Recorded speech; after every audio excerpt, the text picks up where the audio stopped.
We all have goals, things we want to achieve, projects we want to do, and success we want to obtain. And for some people, awards we want to win. And for filmmakers, there is no bigger award than the Academy Awards. It is the penultimate prize, and every year you can watch people who have centered their whole career around trying to win that golden statue finally achieve that dream, or come up short.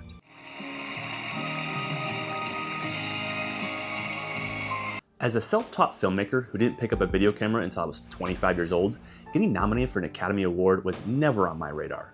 Not in a way that it wasn't a goal, but that it never even crossed my mind as a possibility. Climbing Mount Everest seemed more probable, and I made it 2/3 of the way up that thing in my first year of filmmaking, so that's easy. But if you embark on a filmmaking journey, collaborate with talented people, and together chase stories you care about and pour your heart and soul into, sometimes you are rewarded in surprising ways, like getting nominated for an Oscar. For Best Documentary Short Subject, Heroin. Female's been locked in the bathroom for over an hour. They can't get to her. She's overdosed on something. In 2018, I was lucky enough to get nominated for an Academy Award for the 40-minute short documentary I made with my wife and filmmaking partner. The film was called Heroin, and just 8 months before being nominated, we were able to do something else I never thought was possible: sell the movie to a giant distributor. But being nominated for an Oscar was a surreal experience and very exciting. But because I never had a goal of winning or even being nominated for an Oscar, I think I was able to go through that experience with a pretty open and objective mind, taking it all in and seeing it for what it was. A fun, unexpected experience, but ultimately limited of any true meaning for me as a filmmaker and my filmmaking career. Today, I want to talk about 4 things I learned from being nominated for an Academy Award that I still take with me to this day. Awards are not the sole judges of quality in film or any other medium. Awards are based on people's subjective opinions, biases, and so many other factors that are completely out of your control as a creator.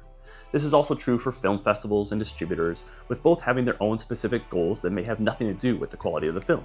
Yes, if you want to get into Sundance or be bought by Netflix, the film will obviously have to hit a specific quality threshold. But once you've achieved that, the rest is all based on subjective opinions of a few programmers or whether the film can positively impact a company's bottom line. Some of my favorite work was not recognized by an awards or maybe even didn't secure distribution or big distribution, but that doesn't cancel out their quality or worth. I have made work that I am very proud of that has been bought by a distributor, like our 2 Netflix films, but we have also made work that I think is of higher quality than even those films, but didn't secure as lucrative or expansive of a distribution deal. And distribution, and often big distribution, is often a prerequisite to awards. For films to win awards, people need to see them. This isn't rocket science. Some categories are easier to sneak in the back door for award season than others, like in the short documentary category. But there is a reason that Netflix has won that category quite a few times in recent years. Because they have a platform where hundreds of millions of people, including Oscar voters, can actually watch those films. But the main point is this: just because something does or doesn't win awards, that is not necessarily a reflection of that work's quality. Dozens of things had to go a certain way in a certain order for most films to even be in the conversation, and the quality of the film is just a part of the equation. Number 2, you can't plan for awards, and if you do, you'll probably fail. So I mentioned how difficult it is to get nominated without distribution and lots of money. So you're probably thinking to yourself, I need to make a film that Netflix will like. Wrong. Bad idea. Don't do that. No matter what you do, you really can't plan on being nominated for awards. If you're making work that focuses on what you may achieve on the awards circuit, you're already in a losing battle. If you're just making work to sell to a distributor and win awards and that's your goal, then I'd advise you to find a different profession. Because as soon as you start making work that you think others will like or is awards bait, then you're already pushing aside the most important thing in getting distribution or winning awards: making work that you, as the creator, care about. We didn't make Heroin or Recovery Boys because we wanted to sell a film to Netflix or win awards. As I said before, that wasn't even on our radar. Instead, we saw the story of the opioid crisis and the work that needs to be done to humanize people struggling with addiction, while also highlighting the folks on the ground who are making a difference and giving hope to the region and the country as a whole during this awful epidemic. That was our mission, and to create films that helped the people on the ground gain more resources and recognition, while hopefully illuminating many issues that the nation needed to see. And sure, trying to make some entertaining films in the process. The films that get nominated for an award are the ones that resonate with audiences and push creative boundaries, not the ones that pander to what they think the audience wants. Number 3. Getting nominated for an Oscar was not the pinnacle of my career. For many people in the filmmaking industry, winning or being nominated for an Academy Award is the pinnacle of their career, the goal they are striving for. But as someone who has started making films so that I can pursue a more unique lifestyle while also challenging myself creatively, this was never my goal.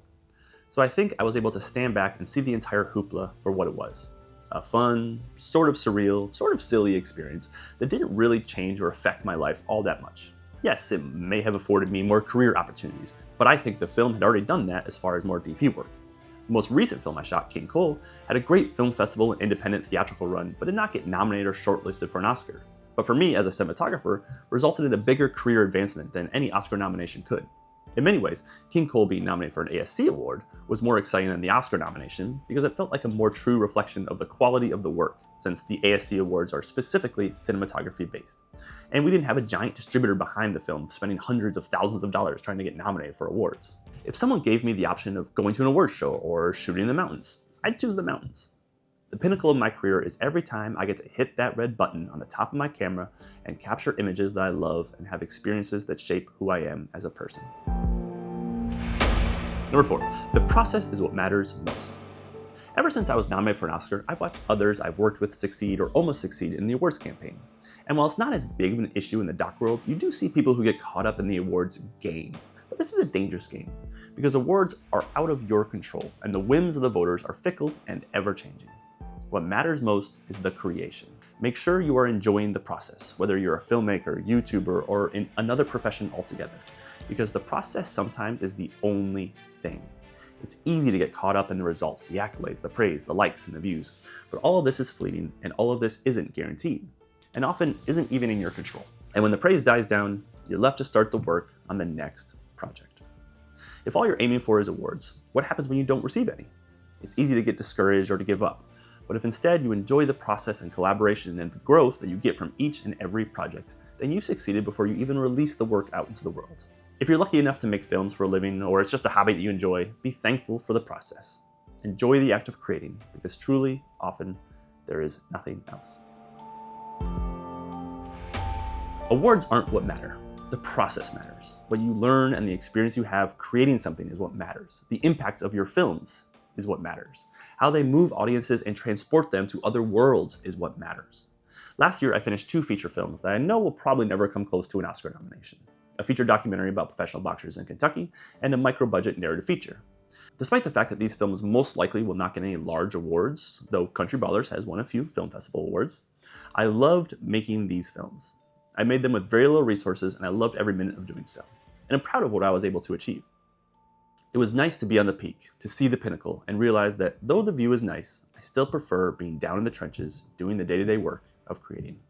So continue to strive and make the best work you possibly can. But don't do it for awards. Do it for yourself. Make the work you want to see in the world and that you enjoy making, and you'll get the greatest award there is: fulfillment and satisfaction. All right, see you in the next one.